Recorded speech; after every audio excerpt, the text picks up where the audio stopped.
Mikä saa meidät pyöräilemään? Kyllä se on, mun mielestä se on kaupunkialueella mukavinta liikkua ympäri vuoden. Ehdottomasti.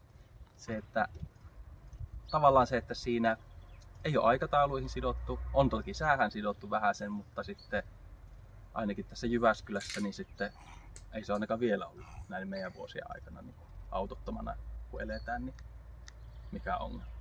Jyväskylä on se kokoinen kaupunki, että pääsee melkein mihin. Niin, ja sitten ehkä mä ajattelen, että siinä on jotenkin lasten kanssa se liikkuminen, siinä on ehkä enemmän semmoista, kun lapset on kyydissä esimerkiksi, niin sitten siinä nähdään sitä ympäristöä enemmän kuin mitä auton kyydistä näkee. Että näkee vuoden ajat ja eläimet ja voi niinku keskustella kaikkea. Se on jotenkin ehkä semmoinen jaetumpi, jaettu se matka enemmän. Että mikä saisi sitten niinku enemmän lapsiperheitä pyöräilemään? Se, että meillä on semmoinen kaupunki, missä pystyy pyöräilemään.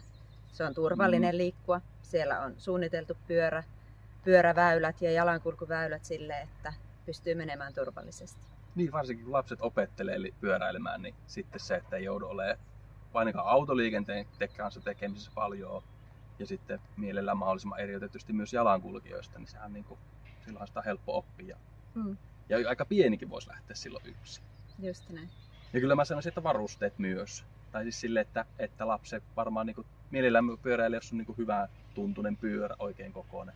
Kun nykyään kaikkia potkupyöriä ja muita, niin se ja sitten, että jotain tarakkalaukkuja. No meillä nyt on laatikkopyörä, millä me saadaan tavarat kulkemaan, mutta jotain, että ainahan sitä kun perheenä liikkuu, niin jotain täytyy kuljettaa yleensä mukana. Ja myös, että on missä säilyttää niitä pyöriä. Eli ihan jo kaupunkien, se, että miten me rakennetaan taloja, niin vaikuttaa siihen, että... Niin, että kyllä lastenpyörät menee moniin urheiluvälinen varastoiksihan niitä sanotaan, mutta sitten ei meidän laatikkopyörä vaikka, että se menisikään niin helposti, mutta onneksi nykyään on myös pitkäperiä ja muita, että kyllä on monta tapaa saada lapset ja nuoretkin kulkemaan pyörällä. Just näin. Hei, viimeinen vinkki pyöräileville lapsiperheille. No, kyllä mä sanoisin, että kun päättää, että hei tänään lähdetään pyörällä jonnekin, niin suhtautuu heti siitä pyörälle menosta ja pyörän pakkaamisesta ja kaikesta asti siihen, että tämä on jo sitä, mitä me lähdettiin tekemään, koska joskus se pyörämatka vie tosi kauan, tulee tosi paljon semmoista, että en halua, en tee sitä, tai se menee ihan supernopeasti, lapsi haluaa hirveästi sinne leikkipuistoon, niin silleen suhtautuu näin, että se kokonaisuus on sitä yhdessäoloa ja aina ei päästä leikkipuistoon, saattaa löytää huippuleikki sitä matkalta, niin se on se, mitä pyöräily tarjoaa ehkä enemmän kuin esim. Autolla liikkuu. Just näin.